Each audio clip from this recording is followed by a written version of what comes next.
6 mai 2000 quelque chose. Et voilà donc,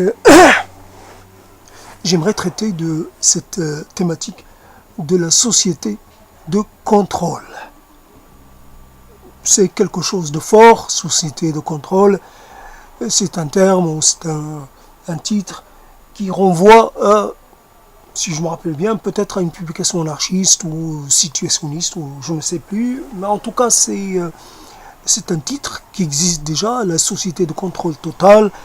Et autrement dit, peut-être le totalitarisme dans un sens qui n'était pas celui d'auparavant. Par exemple, si on mettait une œuvre d'anticipation, il est possible que dans cette anticipation, cette œuvre, il n'y ait pas mention, par exemple, de ce système de communication qu'on connaît et qui s'appelle donc le smartphone ou le téléphone intelligent. Et donc, il y a peut-être sûrement quelque chose comme cela, mais pas peut-être que c'est vécu différemment, que c'est peut-être un outil qui permet à l'individu peut-être d'être plus autonome.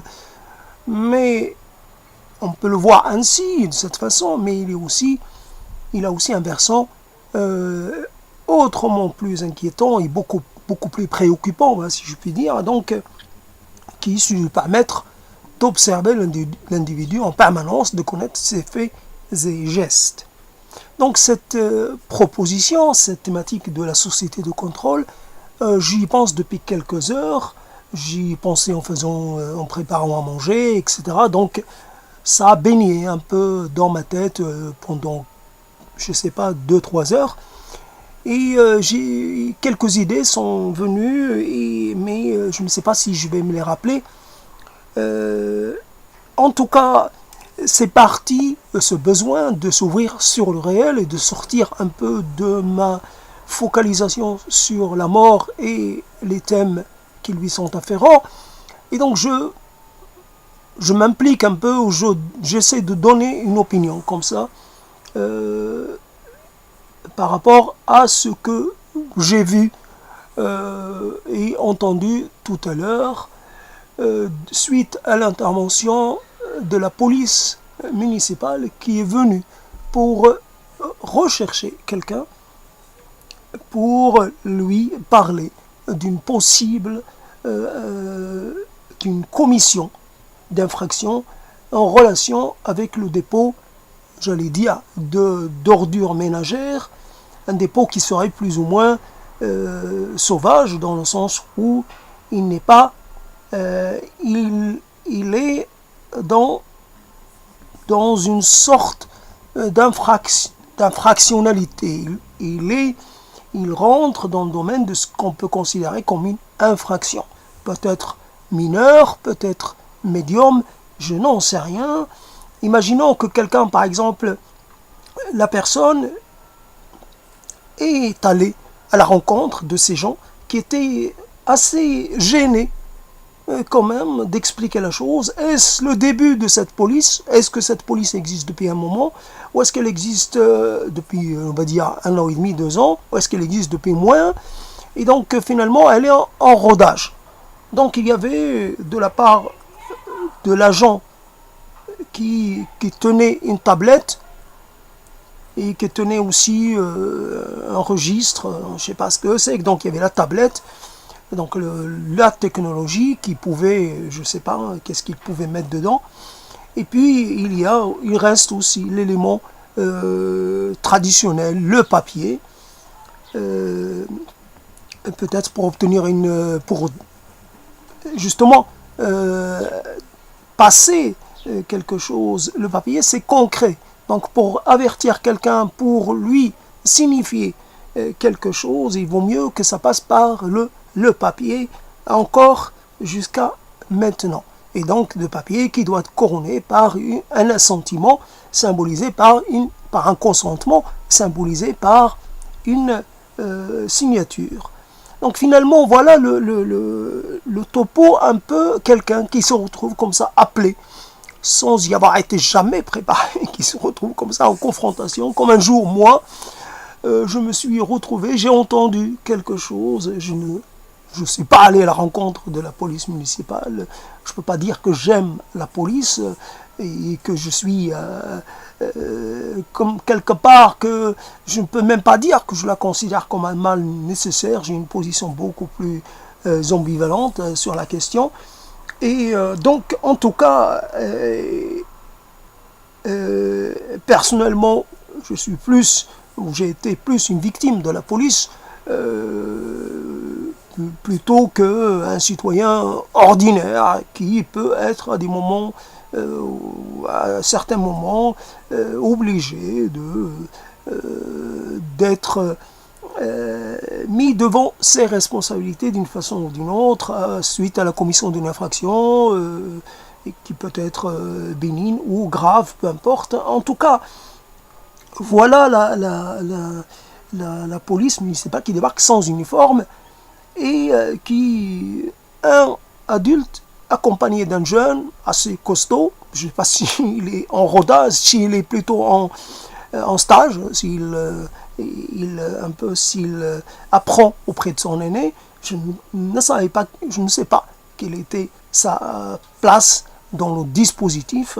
Donc il y avait deux agents, on va dire ça comme ça, deux agents, je ne sais pas si je dois dire assermentés, je n'en sais rien, s'ils ont cette même, comment dire, ce statut d'officier judiciaire qu'a la police nationale.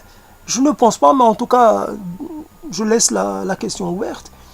Voilà un peu le genre de questions qui peuvent découler d'une scène qui aurait pu être, que j'aurais pu ne pas voir, à laquelle j'aurais pu ne pas assister, et qui, dans un certain cadre, peut passer pour tout à fait banal ou même banal même dans son côté exceptionnel. Et donc moi j'ai eu, voilà, la police municipale, quelque part, j'étais dans une position totalement, j'avais un peu l'idée que c'est fleurir un peu, mettre de la verdure sur le rebord de fenêtre, ça peut être, puisqu'il y a peu de gens qui le font, considéré comme quelque chose comme une sorte de participation, un peu une sorte de participation à l'amélioration du visuel des villes par l'introduction un petit bout de nature.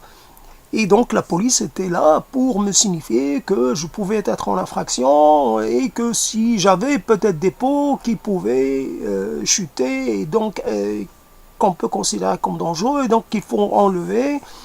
Sinon, évidemment, j'aurais été soumis à cet échelonnement de la punition, c'est-à-dire du simple peut-être rappel à la loi jusqu'à recevoir une contravention. Je ne sais pas ce qui serait passé si je n'avais pas payé, par exemple, si j'avais eu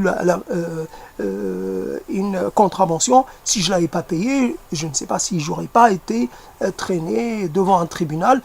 Donc voilà la personne qui est descendue, évidemment un homme lambda, qui peut-être a eu déjà affaire à la police, sûrement, il y a toutes sortes de polices, en tout cas affaire à l'administration, dans toutes ses branches et ses complications, et ses diverses structures, et donc sûrement que cette personne a peut-être eu à présenter ses papiers, à justifier d'un comportement, etc. Comme tout le monde, à un moment donné, un contrôle routier, vous êtes face à des gens en uniforme qui ont autorité sur vous. Et là, la question, ce citoyen lambda qui descend, qui n'a jamais peut-être eu affaire à la police municipale. La police municipale. Comment dire, quelque chose qui a existé par le passé, qui commence à réexister. Donc, tout le monde connaît un peu l'histoire.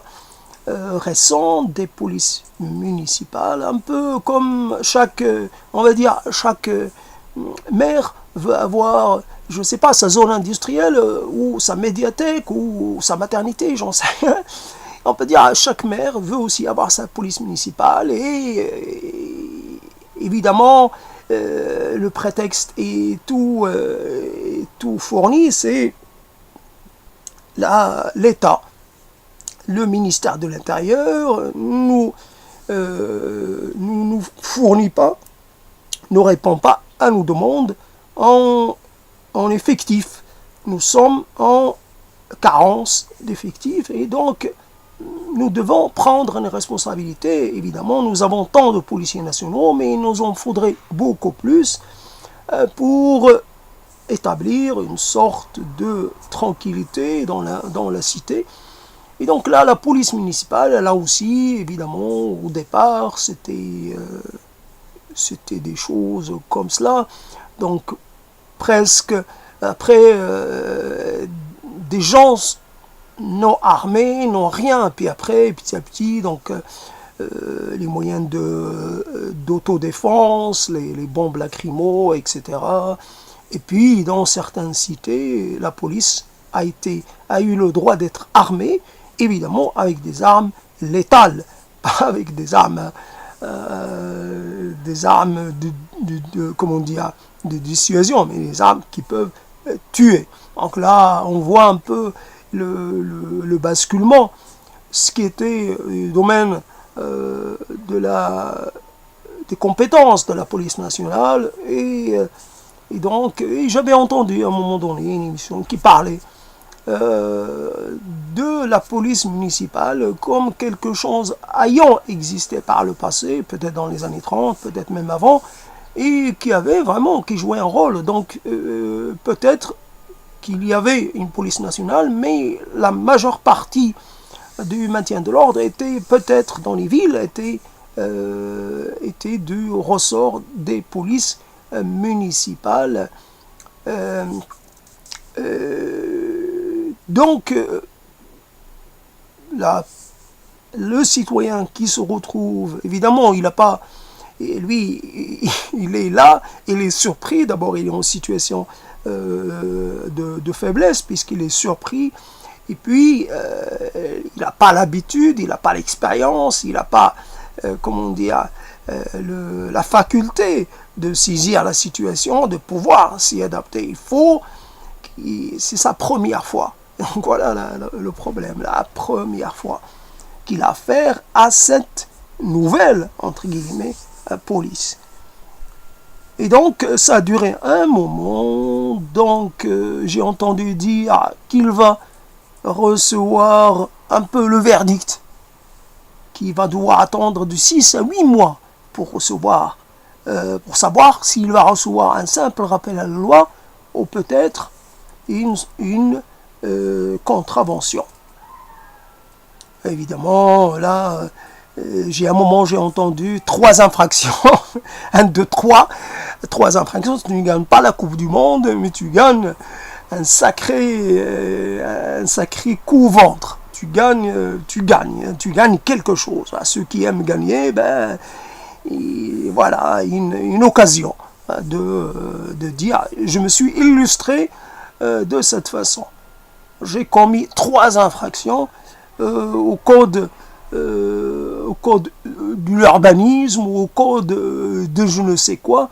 Et là on voit le problème quand le citoyen, globalement, le citoyen demande à ce qu'il y ait quelquefois plus de lois. Là la personne qui a été sanctionnée, en tout cas il est en processus d'être sanctionné, c'est quelqu'un qui l'a dénoncé, qui a appelé la police municipale, qui s'est plaint, etc. Ils sont venus avec le nom et le prénom, le nom de famille et le prénom. Donc il leur manquait plus que de monter, évidemment, pour ce genre d'infraction. Et je pense que c'est pas de leur compétence de faire des visites à domicile, etc., etc. Ils sont pas encore ce genre de compétences ou de privilèges, il reste un peu du domaine réservé de la police nationale. Et encore, la police nationale, il faut qu'elle ait aussi une autorisation du procureur, etc., pour pouvoir un peu aller au-delà de ce qui est le domaine privé de chaque citoyen. Donc, en tout cas, c'est un sacré rappel à des réalités.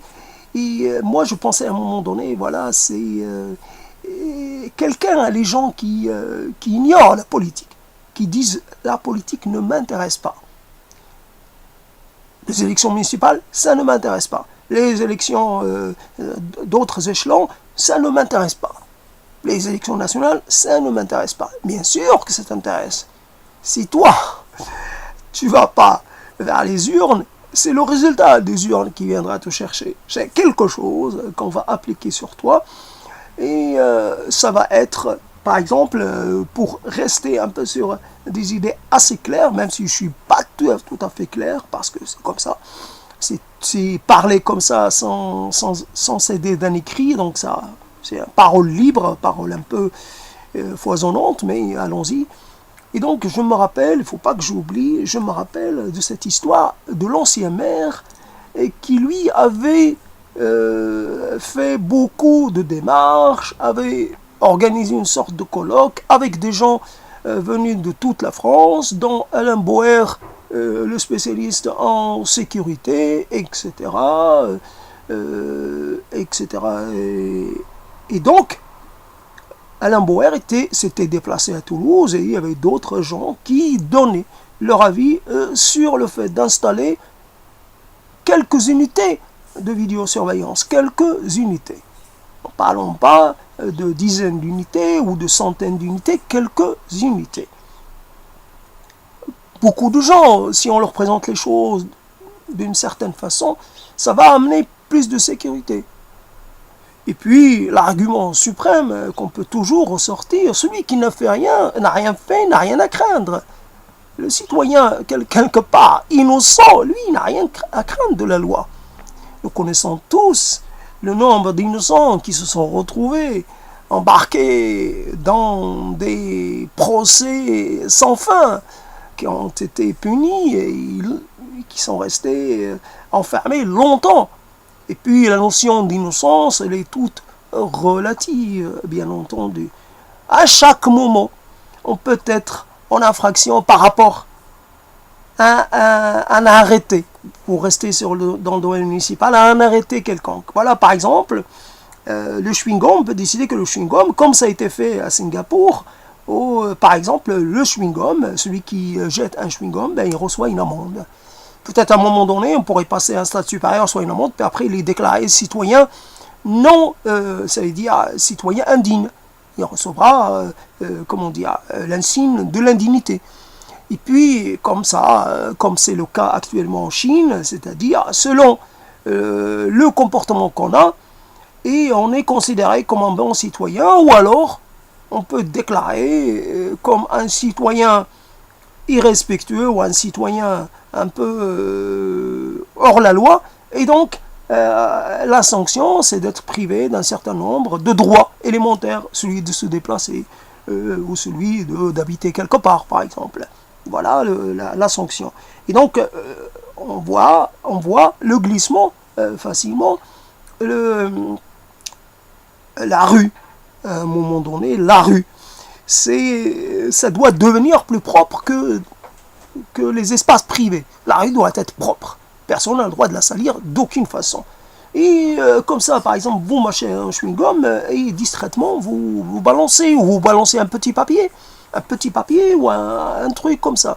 Ça, vous êtes en infraction.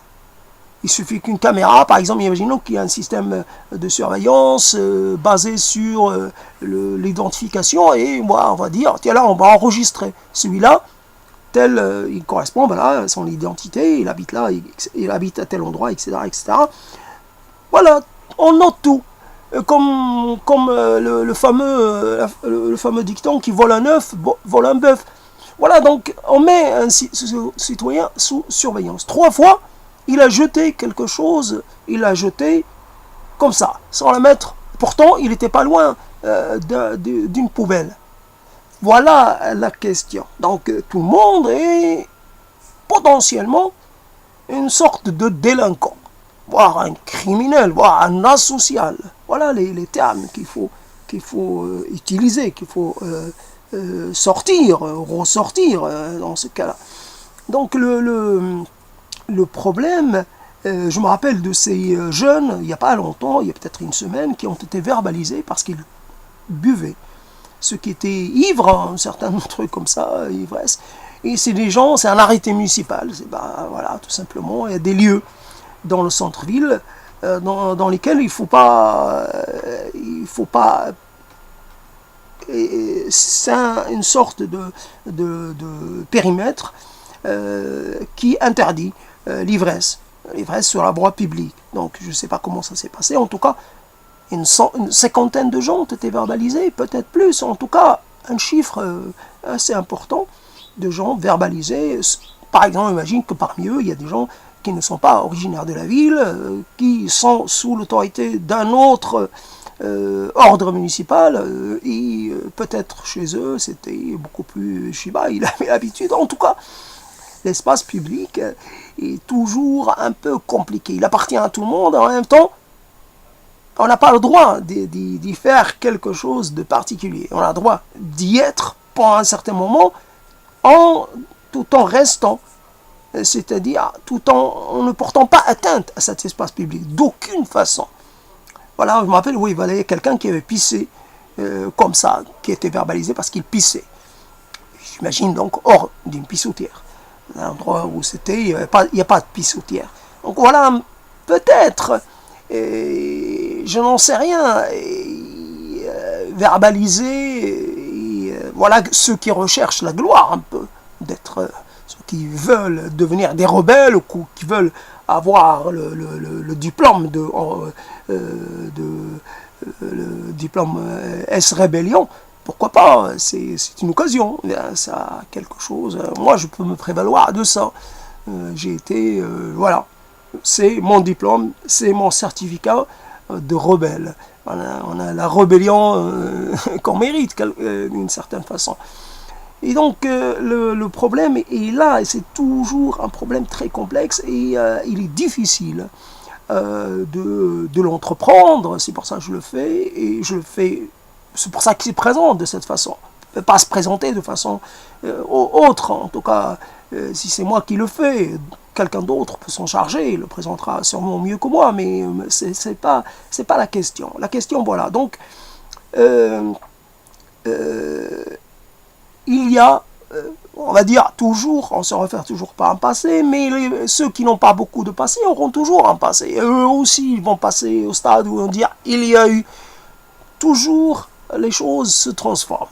On va dire, se transforment vers plus de restrictions et non pas vers plus de liberté. La liberté du geste, la chose qu'on balance. Évidemment, j'ai pensé au mégot de cigarette. Là aussi, ce qui peut se passer, chaque personne qui jette un mégot de cigarette, là aussi, elle pourra être verbalisée. Voilà un peu la chose qui... Et donc... Et comme on a pu le voir, des gens qui sont interdits de fumer dans des espaces publics ouverts, voilà, là jusqu'où on peut aller. Bien sûr, ce n'est pas la cigarette, on peut être contre la cigarette, c'est pas le problème. Le problème, c'est l'application, la surapplication d'une sorte de disposition préventive. L'air. Quand vous êtes quelque part dans un lieu, et si vous y êtes, c'est que ça vous convient, donc vous devez en supporter les contraintes et les inconvénients. Et un lieu qui est pollué, pour des tas de raisons. Pollué, ou on va dire... et puis, voilà, donc ce qui importe pour vous, c'est la cigarette. Parce que c'est visible. Mais une pollution qui viendrait... Là, nous avons toujours un problème. Qu'est-ce que nous voulons? Nous ne voulons pas de pollution, en même temps, nous voulons du travail. Nous ne voulons pas, c'est-à-dire, nous voulons vivre en forme, mais en même temps, nous voulons disposer d'un certain nombre de choses. La fabrication, l'usage de ces choses-là implique un coût. On est comme il y a les bénéfices et les risques. Nous faisons des choses, nous prenons le risque. Après, nous pouvons toujours un peu aller vers de meilleurs outils pour contrôler les choses. Pas par l'interdiction. Quand vous voyez une ville, si vous comparez les pollutions dans les villes, par exemple à Londres, etc., dans les siècles passés, c'est sûrement plus pollué. L'eau était infecte, etc., le charbon et tout ça. On va dire, tiens, l'usage, un feu de cheminée, eh ben, c'est interdit. Le feu de cheminée, c'est interdit. Ici, là aussi, on va faire voler des drones et on va surveiller. Qui utilise sa cheminée, ben, là aussi, on rentre tout de suite dans le domaine du délit. Voilà, on a l'avantage et même le luxe d'avoir une cheminée et qui fonctionne. Donc on fait tout ce qu'il faut, on ramone et tout, l'entretien est fait, l'entretien annuel, et pourtant, on n'a pas le droit. Alors il faudrait peut-être inventer un bois qui ne produit pas de fumée. Vivres-tu? C'est ça la question. Vivres-tu? Comme cette histoire de parler de ne pas manger. De ne pas manger ceci ou cela. Alors j'avais pensé, puisque pour ne pas oublier, parce que ce sont quelque chose qui viennent comme ça, j'avais pensé, puisqu'il y a des décroissants, et il y a la décroissance qui est promue actuellement, et un peu moins, on entend parler un peu moins qu'auparavant, mais en tout cas ça continue d'exister. Pourquoi pas la dénutrition? Et finalement, des gens consommaient moins. Donc, si on réduit sa consommation de certaines choses, on va vers la dénutrition. Voilà la conséquence. Les termes, par exemple, le terme d'égalité, le terme de, pas l'égalité de chance, mais l'égalité. Même concernant même cette notion libérale de l'égalité des chances. Même ça, on n'en parle pas. Les problèmes, par exemple, on ne va pas dire les problèmes de pollution dans les villes, mais le problème de la ville elle-même, structurellement parlant, qui agglomère des gens qui n'ont rien à faire ensemble, la contrainte, ne serait-ce au niveau des loyers, au niveau du coût, parce que ça demande, mais après le fait d'être obligé de vivre à côte avec des gens qu'on ne connaît pas, et des gens qui nous font vivre ou qu'on fait vivre dans un stress permanent quelquefois. Donc voilà, la ville, et on y vit, on supporte, parce que là encore une fois, on a des avantages et des bénéfices, et voilà la dénutrition. Le pouvoir d'achat, c'est oublier la capacité de pouvoir payer. Si quand on voit, par exemple, on va dire, tiens, ça coûte tant à la planète de produire, etc. C'est quoi cette planète? La planète est devenue un corps, quelque part, qu'on peut atteindre. C'est déjà, là encore, c'est une autre discussion que j'ai déjà eue. Mais en tout cas, on se met à penser de façon à la place de la planète, et à se soucier du sort de la planète, là encore une fois, sans parler des problématiques existantes qui n'ont rien à voir avec ce qu'on appelle réchauffement climatique, ou encore même changement climatique, un terme beaucoup plus neutre, mais les problèmes du partage de la Terre, le problème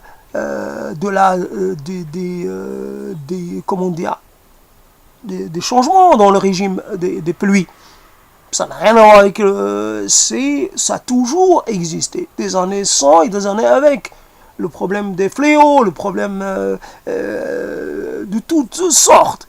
Certaines pratiques ou certaines activités humaines sont quelquefois, non pas à risque, mais sans assurance. Vous faites quelque chose et vous n'êtes pas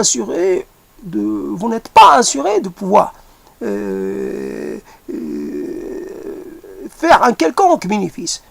Donc, un peu le côté précaire dans la vie, et c'est le cas de milliards de gens.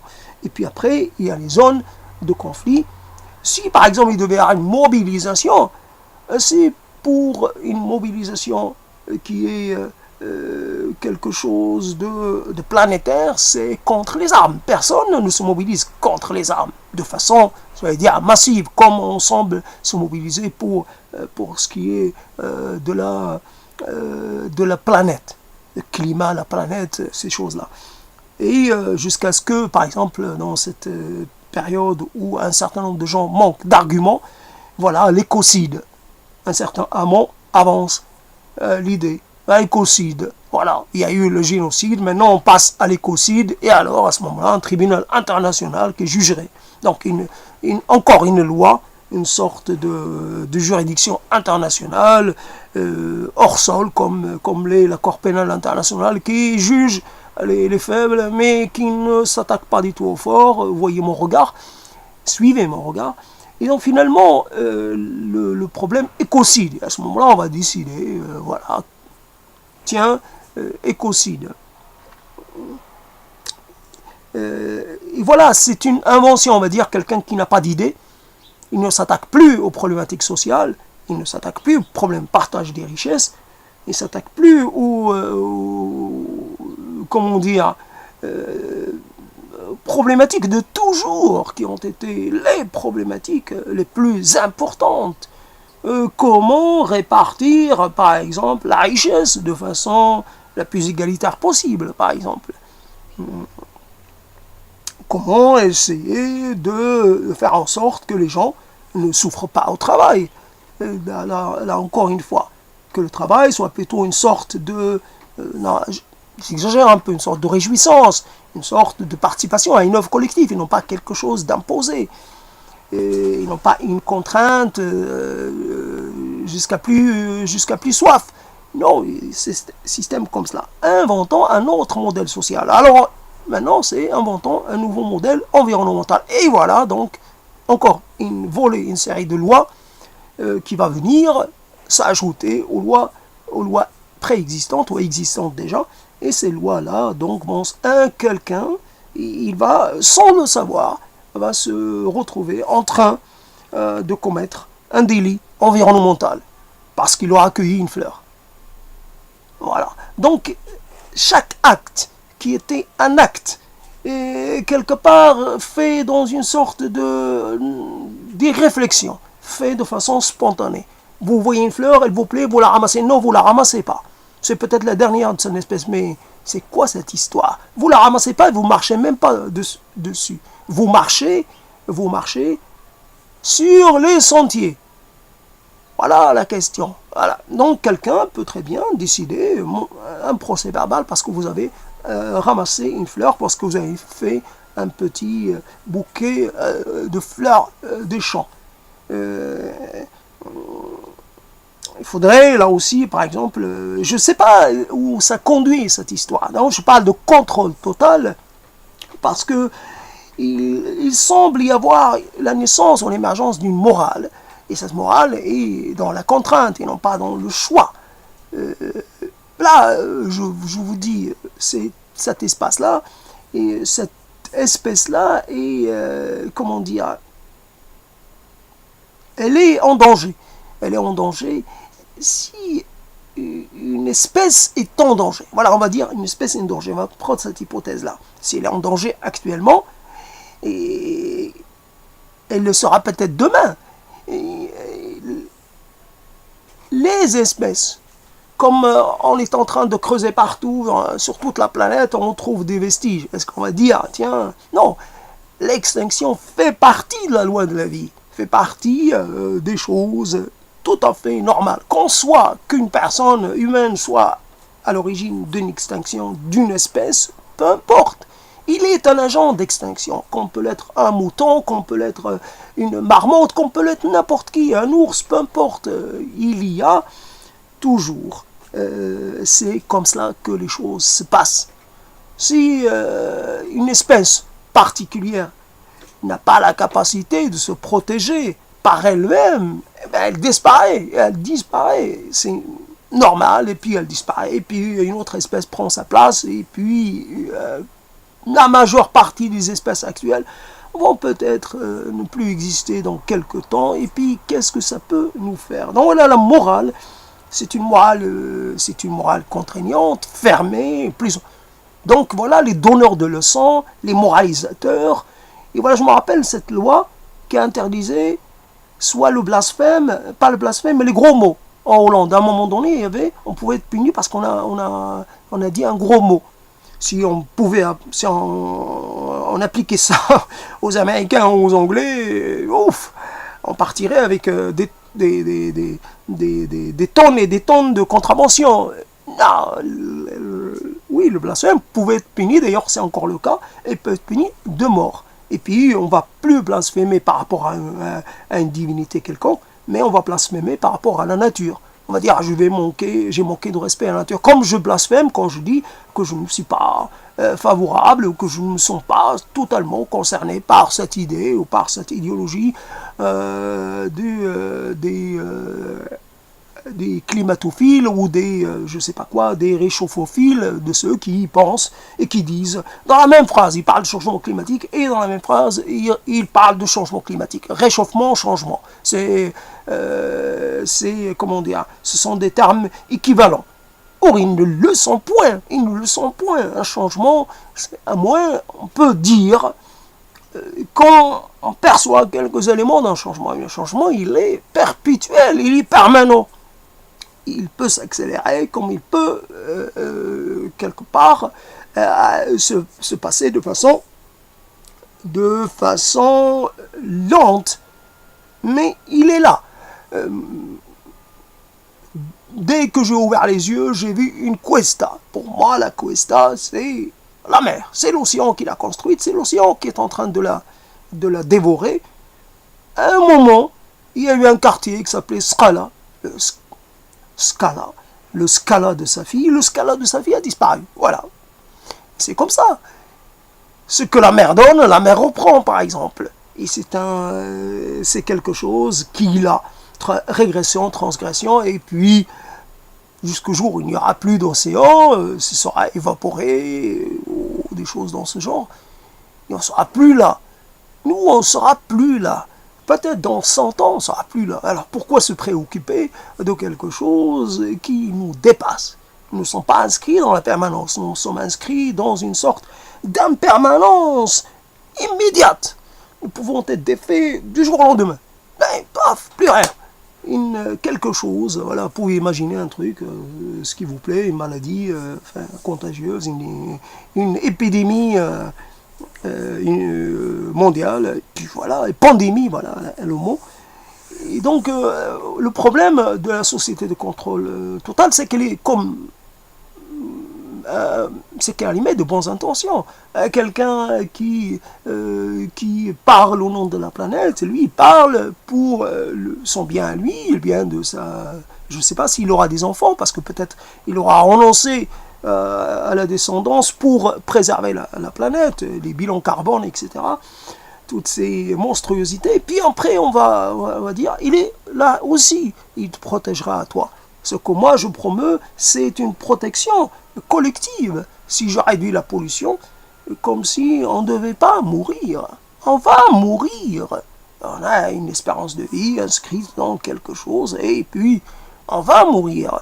Et on ne sait pas quand, mais on sait, on connaît la limite. La limite, et certes, là, beaucoup ne l'atteindront pas.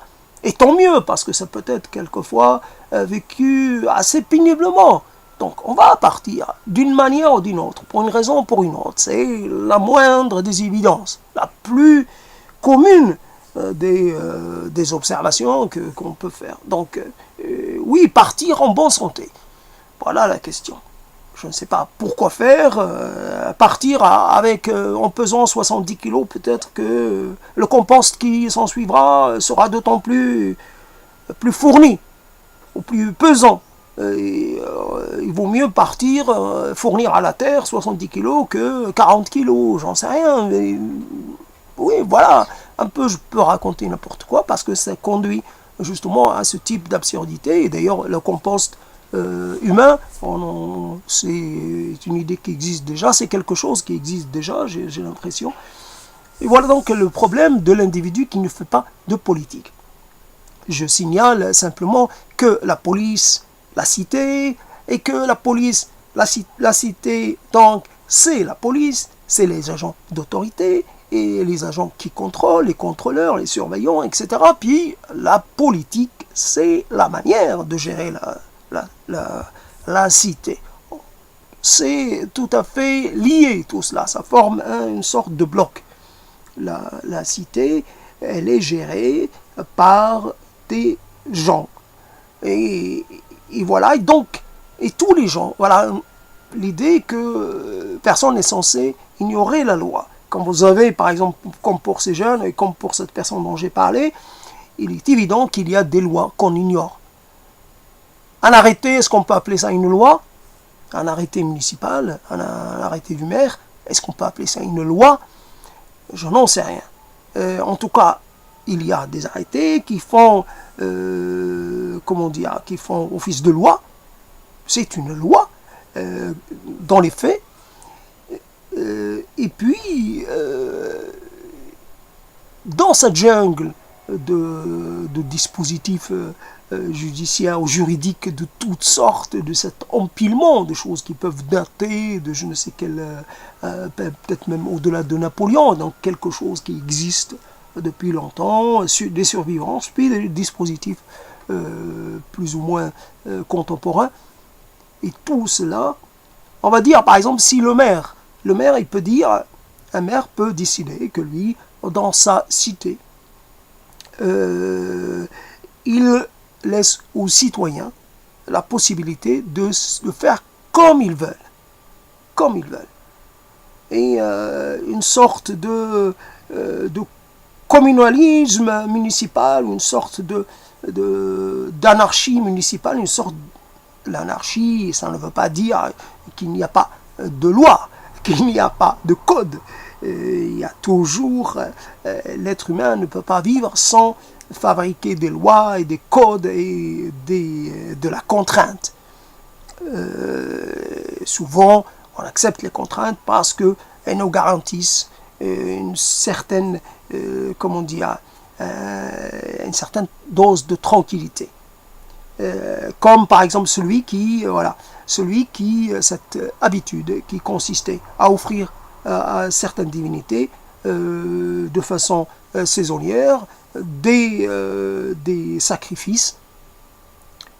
L'ensemble des citoyens consentaient à cela parce que à ces sacrifices, ça pouvait tomber sur tout le monde, et on va dire ça comme ça, ne rentrons pas dans les détails, et le sacrifice permettait à la cité, à l'ensemble, d'être protégé pendant une durée. Donc, un sacrifice, par exemple la loi, j'accepte la loi de la communauté, cette loi peut à un moment donné m'être défavorable, mais je l'accepte. Tout le monde, la majorité des gens n'ont pas affaire à la loi. Donc, en général, ça peut tomber sur quelqu'un qu'ils connaissent, une personne de leur famille, de leur parentèle, et puis, on va dire, j'accepte parce que c'est le prix à payer. C'est le prix à payer. Par exemple, simplement pour ce qui est des lois, je sens quelque chose à laquelle j'ai pensé, pour ce qui est de cette mode écologiste, dite écologiste, cette mode qui veut penser les choses. Quand on voit l'éolien, par exemple, et ce qu'il génère comme problème, et qu'on veut imposer aux gens, etc., sans leur consentement, et tout ce qui suit, mais l'important dans cette affaire, ce n'est pas ça. C'est plutôt la chose qui consiste à ponctionner des gens sans leur consentement. Voilà le consentement à la loi. L'idée, le concept du consentement qui est inexistant. Il y a une partie de l'argent collecté au niveau des factures énergétiques collectées pour les énergies dites renouvelables et donc notamment l'éolien. Voilà, on n'a pas demandé aux gens sans leur consentement. Quelqu'un il peut dire, moi je paye, comme pour les États-Unis, par exemple, quelqu'un qui refuse de payer un impôt, comment on appelle ça, un impôt fédéral. Voilà, on peut dire, moi je refuse, je paye ma consommation, je paye les taxes correspondant à l'entretien du réseau, je paye les taxes revenant par exemple, je ne sais pas, à la région, etc. Je paye les taxes, la TVA sur les taxes, mais je ne paye pas le volet participation aux énergies renouvelables parce que ça consiste à subventionner des gens qui vont par là même bénéficier d'un argent, bénéficier d'une sorte de d'un privilège. Voilà, on encourage des gens, on leur fournit de l'argent, et c'est un investissement que je peux contester, dont je peux contester la validité, et pour moi, non. Ce n'est pas une voie, je n'ai pas été d'accord, donc cette partie de la facture, je ne la paye pas. Et voilà, donc une sorte de désobéissance civile particulière, c'est-à-dire, comment dire, aux désobéissances civiles partielles. Donc voilà la question.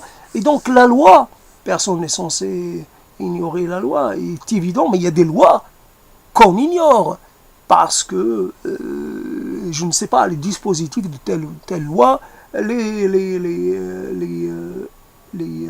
comment on appelle cela, pas les articles, mais les dispositifs, les décrets d'application. Par exemple, il peut y avoir des choses que j'ignore, et on voit soit l'espace laissé à l'individu se réduire de plus en plus. Il est évident que l'espace qui était de l'ordre, voilà, une sorte d'inquisition mentale ou d'inquisition vis-à-vis de ce que l'individu pense, ce qui est, par exemple, vous êtes quelque part, vous pensez à une chose qui peut être considérée comme inacceptable, amorale, etc. Ça reste dans le cadre de votre tête, ça ne dépasse pas ce cadre-là, puisqu'il n'y a pas de passage à l'acte, donc il n'y a pas de sanction.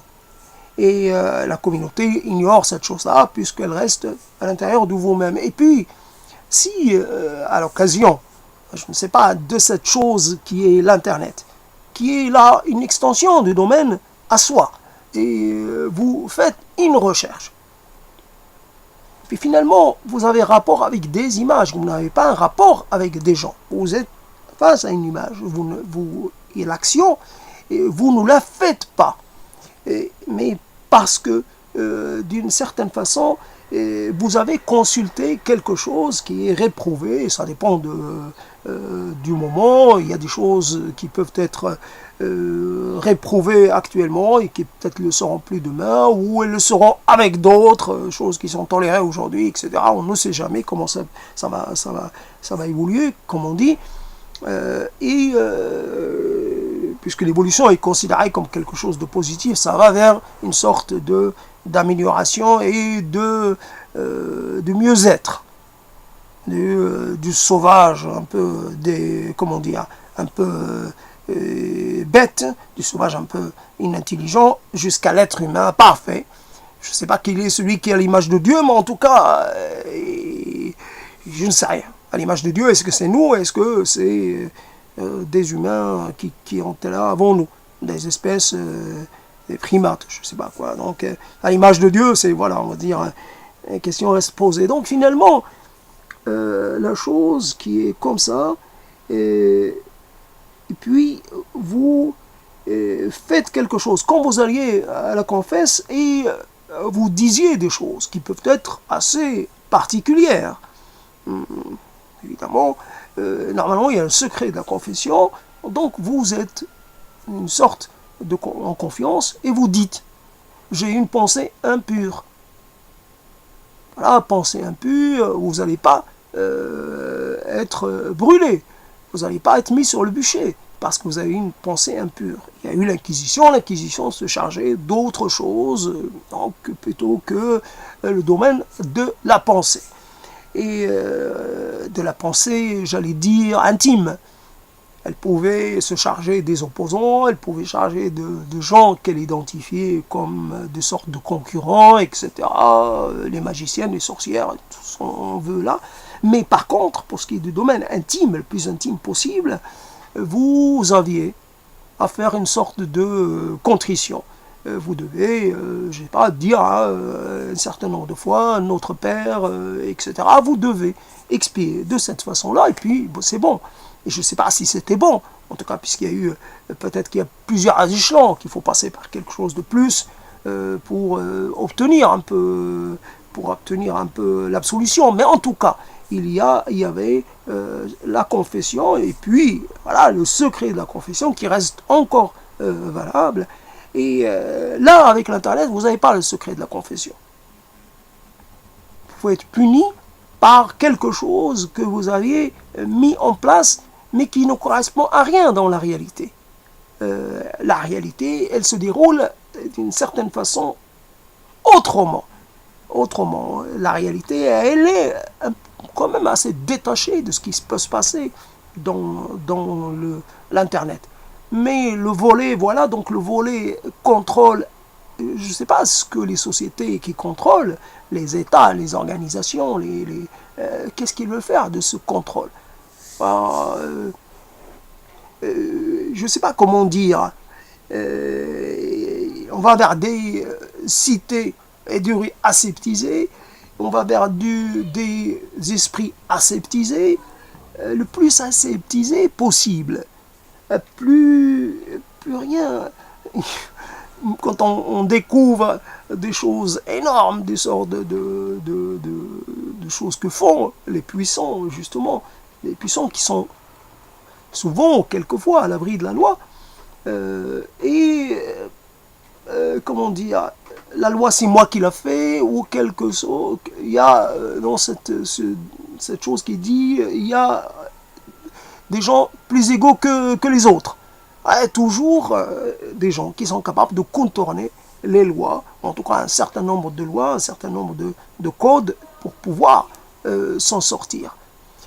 Et j'avais pensé à Linky, par exemple, j'avais pensé à Linky et je me suis dit, puisqu'il y a 3 dispositifs pour l'électricité et pour l'eau et pour le gaz, donc j'avais pensé aux 3 petits cochons, Linky, Pinky. Je ne sais pas comment un peu intégrer cela dans la réflexion sur le Linky et comment dire, est-ce que moi, personne lambda, je vais contrôler ma consommation en permanence? Si je la contrôle une fois, ça sera l'unique fois. Pour moi, je vis dans une époque où pour moi, la consommation est quelque chose d'intégral. Je reçois une facture, j'ai consommé tant, et c'est bon, ça me suffit. Je peux comparer avec la facture précédente, mais je n'ai pas besoin de savoir ce que j'ai consommé, combien j'ai consommé, à la minute près. D'ailleurs, je ne vais pas pour cela, si j'ai des habitudes un peu trop consommatrices d'électricité, je ne vais pas en changer. C'est ma vie. Ma vie veut que je consomme, à part que si j'y mets par exemple mes idées en conformité avec mes pratiques, et mes pratiques en conformité avec mes idées, quelque part je dis je suis contre l'énergie nucléaire parce que, etc. Problème des déchets, on va dire ça comme ça, puis le risque que suppose l'existence de ces sortes de dispositifs plus ou moins contrôlés, on va dire ça rapidement, qui subissent des défaillances. Et voilà. On peut rentrer dans cette histoire-là, les alerteurs ou comme on les appelle, les citoyens qui alertent, j'ai oublié le terme, en tout cas les lanceurs d'alerte. Et finalement, voilà, on va voir des sortes de désobéissants et on devient facilement un désobéissant. Un désobéissant pour rien. Donc désobéissant évidemment quand il s'agit de dénoncer quelque chose qui doit l'être parce qu'elle implique un certain nombre parce qu'elle comporte un certain nombre de risques ou un certain nombre parce qu'elle comporte un certain nombre d'infractions graves. Là c'est peut-être légitime, encore que la dénonciation c'est pas quelque chose qu'il faut encourager à tout prix. Donc voilà, par exemple, on pourrait monter pour finir sur ces paroles, pour finir un peu ces paroles, l'idée qui m'était venue, voilà, des sociétés, un peu une sorte de, on va dire, dystopie, puisque on est un peu dans l'anticipation, mais comment dire, le terme, très probable, très possible, j'ai oublié le terme exact. En tout cas, des gens qui se mettent à se réunir pour finalement commettre, non pas quelque chose d'énorme, mais pour, par exemple, faire ce qui est recommandé, ce qui est interdit. Mais alors vraiment les choses basiques. Interdit de mélanger, par exemple, je sais pas, on va faire à l'allemande, interdit de mélanger les articles à recycler. On va dire, voilà, je vais mettre simplement une bouteille d'huile dans le lot, parce que c'est comme ça que un acte, ça devient un acte de sabotage comme ceux qui étaient recommandés par la CIA au Nicaragua à un moment donné, le sabotage comment dire, à petite échelle, quoi, échelle vraiment minimale. Et voilà, le citoyen, le révolté, le rebelle, presque invisible. Voilà, et puis, par exemple, j'imagine les dispositifs qui sont pris dans certaines communes, parce que ça n'a pas été fait à Toulouse, quand il s'agit, par exemple, de peser les poubelles, et donc pour essayer de faire en sorte que les impôts ou les prélèvements correspondent un peu j'allais dire à la consommation ou à la de chaque habitant, et quelqu'un qui fait des allers-retours juste pour mettre un peu de ses déchets, les disperser un peu par un petit kilo par-ci, un petit kilo par-là, un demi-kilo par-là, pour que lui, il soit un peu dans la moyenne, pour qu'il ne soit pas un peu défavorisé par rapport aux autres, parce qu'il a une production plus importante de déchets. Voilà un peu le citoyen qui déjà se retrouve dans la peau d'un clandestin. Et voilà, presque un terroriste, voilà, il peut comme ça se comparer aux résistants de la Deuxième Guerre et des choses comme cela. Et voilà, je suis un résistant à ma façon.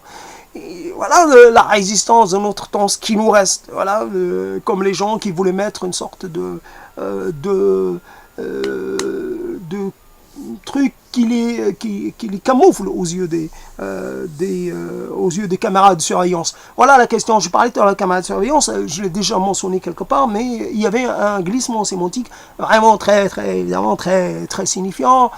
C'était celui de passer de la vidéosurveillance à la vidéoprotection avant de passer à la vidéo-verbalisation. Les gens qui ont été d'accord à un moment donné, qui n'avaient rien contre la vidéosurveillance, qui l'ont même un peu,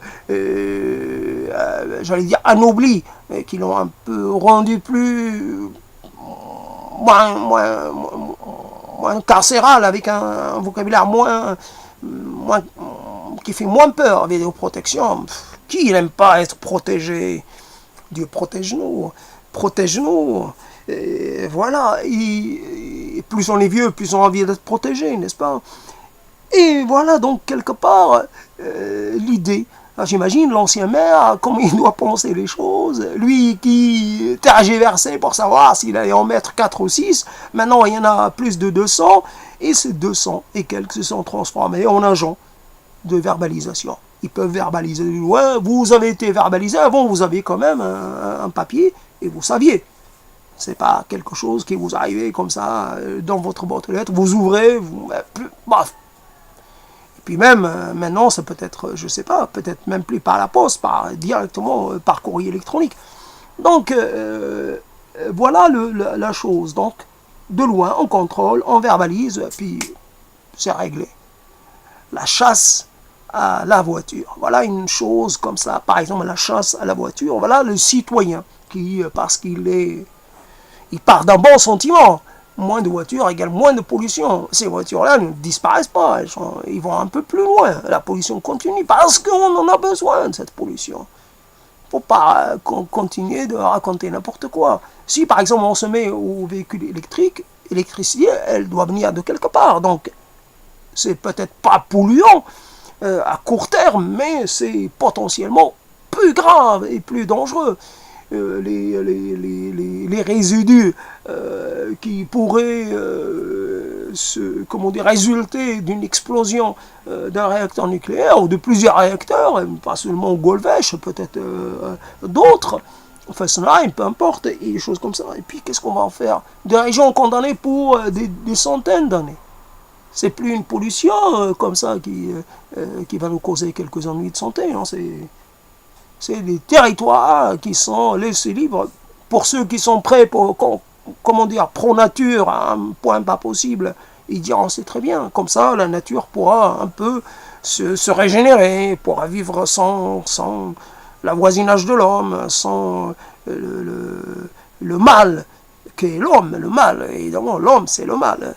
Après avoir été la chose la plus noble, puisque évidemment Dieu a créé l'homme, mais il lui a accordé un statut spécial. Maintenant l'homme c'est devenu l'agent, quelque part, le parasite, l'agent, le mauvais diable, enfin le mauvais l'ange déchu, celui qui ne cesse de perturber ce qui avant existait.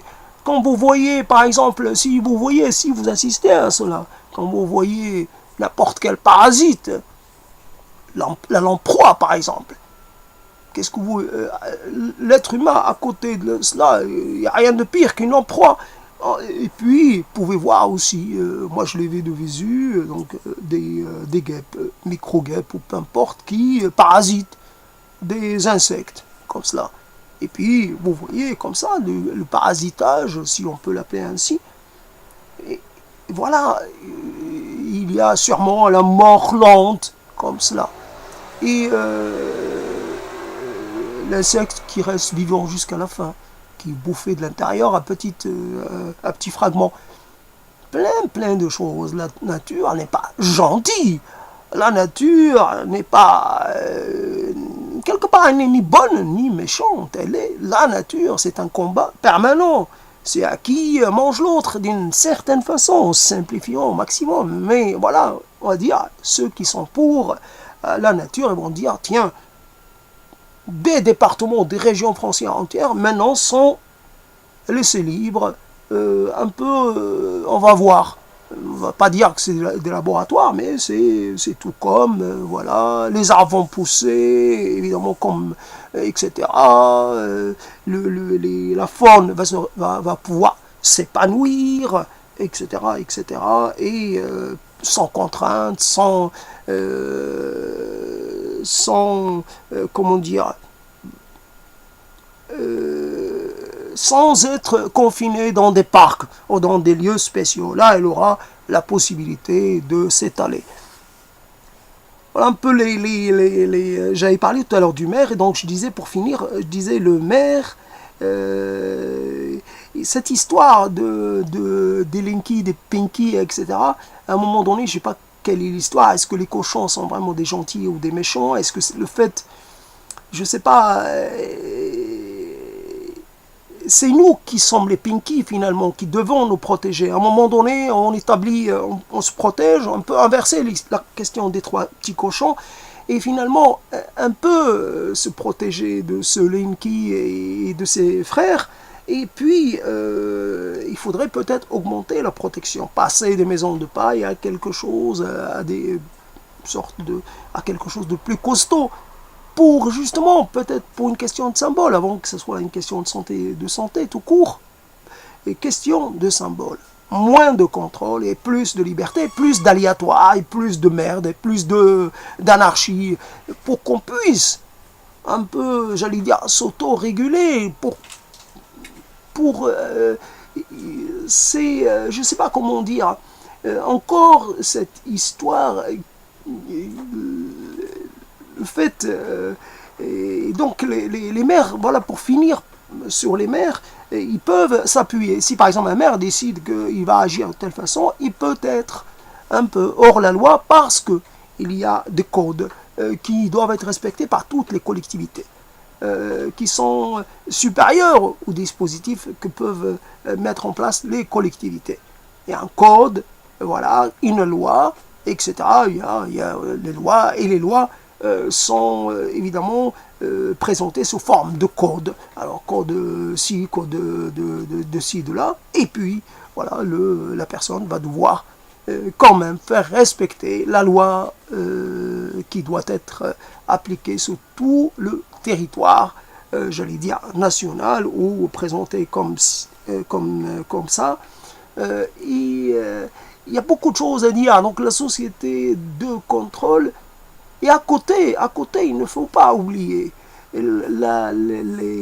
comment dire, souvent il ne faut pas oublier ce qu'est la loi. C'est un peu faire vivre un peu des gens qui n'ont pas peut-être envie de vivre ensemble, qui n'ont pas envie de se supporter.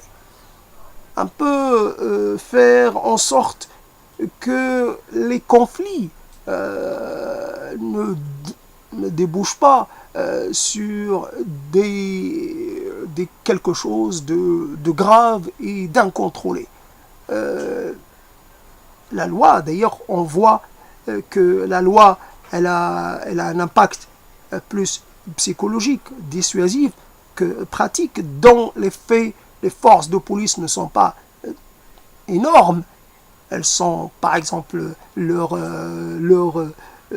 particularité, c'est de pouvoir être mobilisées en quantité suffisante pour un peu agir au coup par coup. Une présence importante qui est capable de venir à bout des situations les plus difficiles. Après, on mobilise selon le degré de la menace. Mais on n'a pas besoin d'avoir des centaines de milliers de gens toujours prêts. On peut avoir des dizaines de milliers de gens, il suffit de bien les utiliser, et les utiliser avec beaucoup j'allais dire, il faut avoir du métier, il faut savoir agir. Il y a des choses qui sont plus efficaces que d'autres, des actions, des procédures, là aussi, un terme qui peut convenir,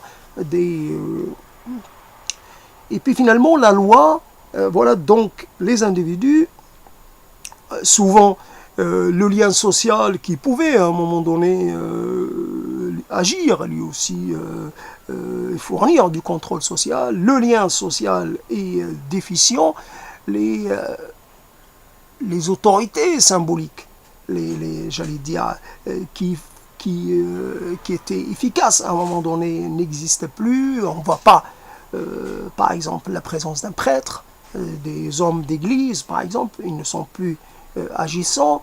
Il reste un individu livré à lui-même, qui peut à un moment donné penser qu'il est libre à tous les sens du terme et qu'il peut agir comme il veut. Par exemple, dans cette histoire de déchets, il pouvait y avoir l'intervention, comme aujourd'hui ça a été la plainte, mais quand vous faisiez quelque chose dans un moment où il n'y avait pas autant, et puis il y en avait des dispositifs, des arrêtés, il y a toujours eu des arrêtés, peut-être depuis que les municipalités existent, il y a des arrêtés. On va dire, par exemple, au Maroc, il y a des arrêtés qui sont encore appliqués, ces arrêtés ont été hérités de la présence française, tout simplement. Et donc voilà, ici on peut être en France, il peut y avoir des arrêtés qui existent depuis plus d'un siècle et qui continuent d'être utilisés. Et donc finalement, il pouvait y avoir aussi un volet un peu contrôle social, par exemple quelqu'un qui fait quelque chose devant les gens le voient et le réprouvent, et l'admoneste.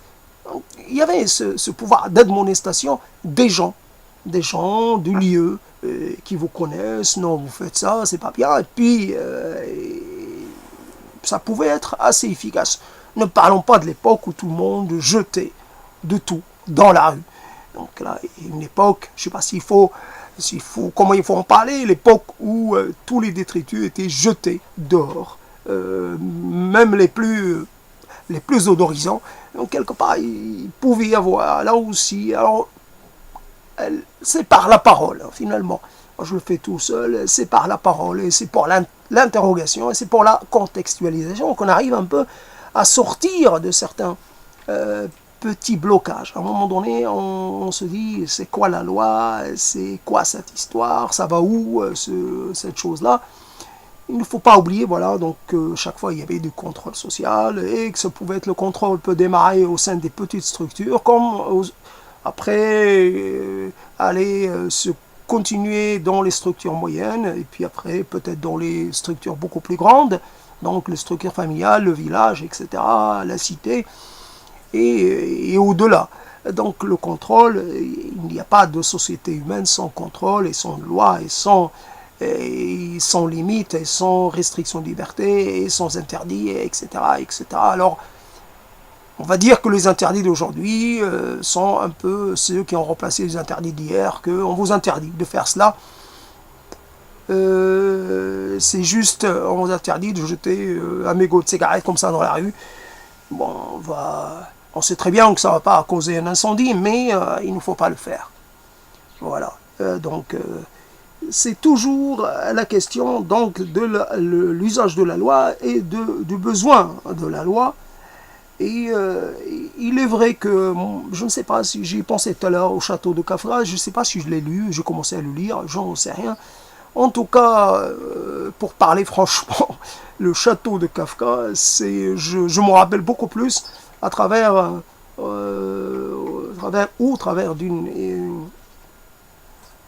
d'une bande dessinée d'Uderzo et Goscinny, donc dans laquelle il fait évidemment il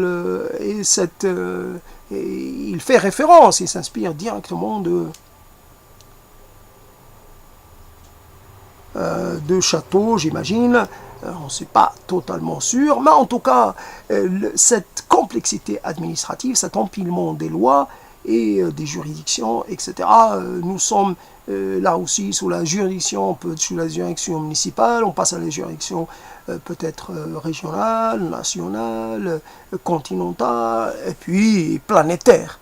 Et donc voilà, l'empilement, on se retrouve, il y a des choses comme cela. Alors, faut-il rien en penser? Faut-il s'en arranger? Ou faut-il le contester? Faut-il un peu se mettre dans une position de vigilance? Ben, je n'en sais rien. En tout cas, je voudrais juste rappeler de ce que fait la Cour pénale internationale. Et comme il y a eu référence, donc l'écocide, et comme on veut constituer donc une sorte de Cour pénale internationale relative aux atteintes et à l'environnement, et donc les criminels, on va les appeler comme ça, les criminels, non pas de guerre, mais les criminels vis-à-vis de la planète, je ne sais pas comment on peut les appeler, en tout cas, donc la Cour pénale, la Cour de justice internationale, et elle a plus axé ses actions contre des chefs d'État africains, notamment au Soudan, contre des États qui n'en sont même pas membres et qui n'est pas capable d'aucune façon, même pas de façon indirecte, de parler de ce qu'a fait l'armée des États-Unis, de par le monde, et surtout elle n'est pas capable de condamner les actes agressifs et les comportements, j'allais dire, inacceptables de certains présidents américains. Elle ne peut pas les condamner. Et voilà, donc il y a des crimes de guerre. Les États-Unis sont le pays le plus criminogène, quelque part, et celui qui cause le plus de malheur de par le monde. Et c'est un pays déstabilisant, c'est un pays pourvoyeur de guerre, toujours des guerres à l'extérieur de ses frontières. Ça, c'est une loi sainte, c'est une loi sacrée. Partout, c'est un pays qui fait la guerre partout, mais il n'accepte pas chez lui. Il n'accepte pas partout. Il vient de déployer des moyens impressionnants pour je ne sais pas ce qu'il veut faire avec l'Iran. En tout cas, partout.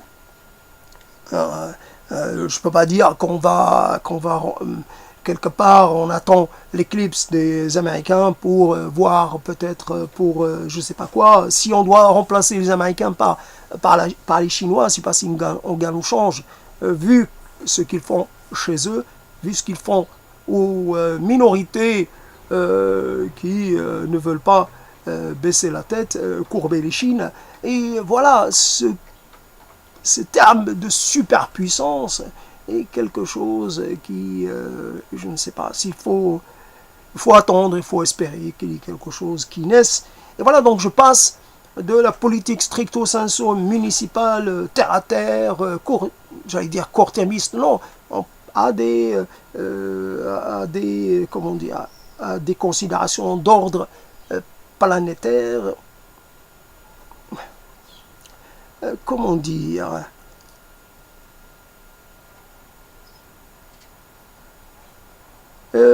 pour ceux qui sont intéressés par mes propos d'une façon ou d'une autre, curieux, etc., j'ai développé plein de thèmes et donc qui peuvent un peu faire écho à ce thème d'aujourd'hui qui est sous le titre de la société de contrôle. Évidemment, c'est toujours le même procédé, c'est des paroles dites comme ça, sans préparation ou presque, et c'est de l'improvisation et c'est du coup comment dire, du sorte de, j'allais dire, de one shot. C'est un propos que je tiens et sur lequel je ne reviens pas, je ne corrige pas. Donc je peux faire des erreurs, je peux faire des approximations, je peux faire état d'ignorance ou au plus, peu importe. Mais j'essaie de participer au débat d'une façon ou d'une autre. Nous sommes, même à notre niveau, quand nous percevons comme des unités de peu d'importance, nous sommes importants. Je tiens à signaler, à resignaler.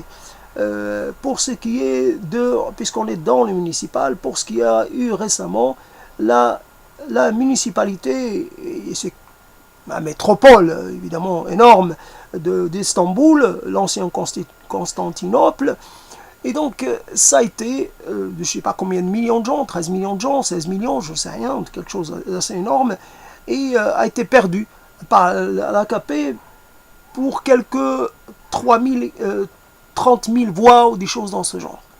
Et comme par exemple la municipalité d'ici, de Toulouse, a été perdue par l'ancienne direction, parce qu'il faut un peu l'appeler ainsi quelquefois, a l'impression d'avoir affaire à une direction, non pas à des élus, à une sorte d'administration qui gère.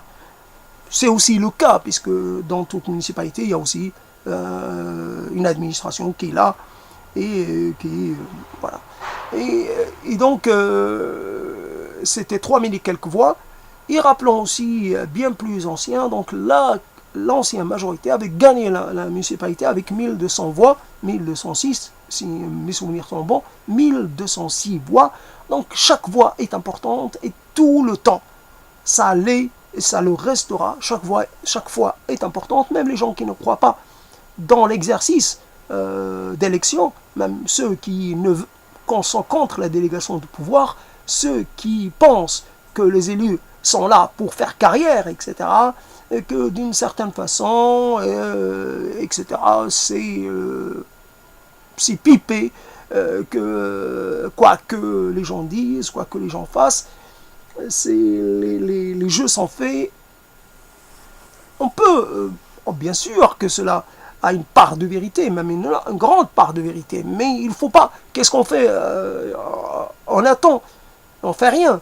Et donc, pour ce qui est de ce millefeuille, j'allais dire, d'arrêtés administratifs, d'arrêtés municipaux, etc., pour à chaque niveau de la, comment dire, on peut se retrouver face, évidemment, on se retrouve quand on habite quelque part, face aussi, là encore, à des lois et à des dispositifs législatifs concernant, etc., je ne sais pas, la gestion du lieu dans lequel on habite, etc. On a face à soi des agents d'autorité, les syndics pour ne pas les nommer, et à chaque fois, dans certains pays, il y a, je ne sais pas s'il y a eu en France, il y a des sortes de gardiens de quartier, où avant, quand il y avait les concierges, c'était un peu les gardiens, un peu les agents surveillants au service de l'État, Aujourd'hui, il n'y a plus de concierge. Et dans certaines villes, il y a des responsables de quartier, mais qui sont nommés, non pas élus. Et ils sont un peu sous l'autorité du ministère de l'Intérieur, dont sont donc des surveillants. Et voilà, et on se retrouve toujours, à un moment ou à un autre.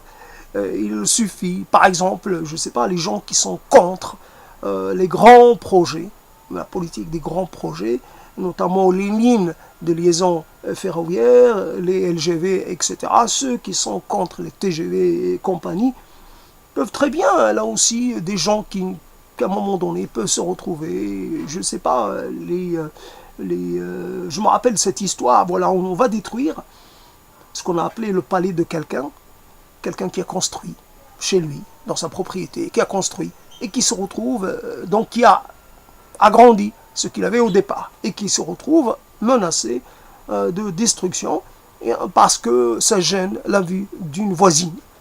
Voilà, par exemple, voilà, c'est comme ça que ça fonctionne. Une voisine jalouse, évidemment, envieuse, c'est clair et net, hein, de dire rapidement, l'a dénoncé, et donc veut obtenir justice, réparation, par la destruction du bien. Si le bien est détruit,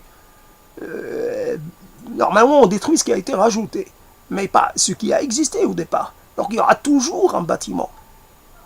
Il y aura toujours quelque chose qui va être là, entre elle et ce qu'elle veut observer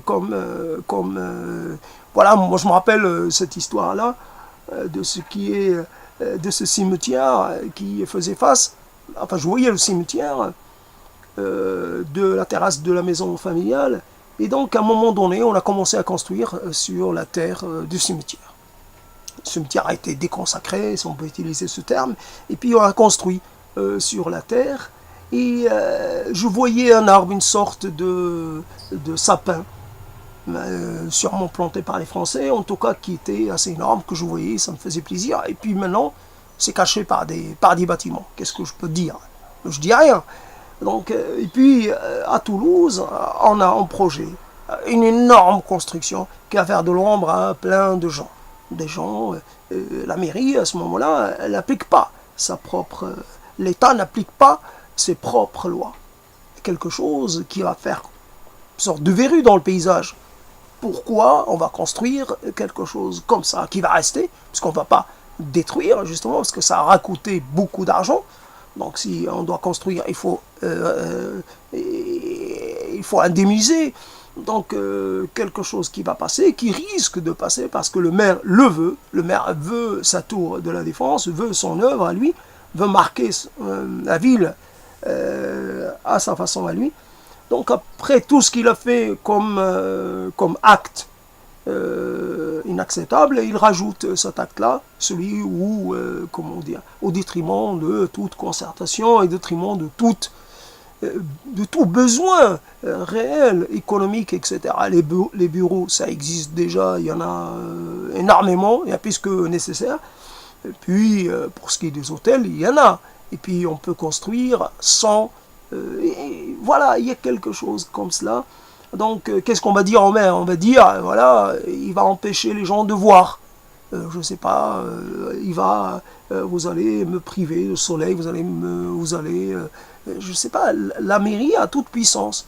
Elle va s'arranger pour obtenir l'aval des autorités pour le projet, j'allais dire, pharaonique, à la hauteur, évidemment, à la hauteur de la municipalité, je ne vais pas dire à la hauteur de la ville, on ne va pas construire une pyramide, mais on va construire quelque chose quand même qui va marquer le paysage d'une façon assez massive. Déjà qu'il y a plein de tours, on ne peut pas non plus là aussi être contre la politique des tours, vu que ça fournit un maximum de surface habitable et utilisable sur un minimum de terrain. Donc on ne peut pas non plus être, et puis il y a une politique de densification urbaine qui est promue par les écologistes, encore une fois, et contre la voiture et pour la densification urbaine. il y a quelque chose. Il y a sûrement, comme partout et pour toute chose, on dirait il y a un entre-deux.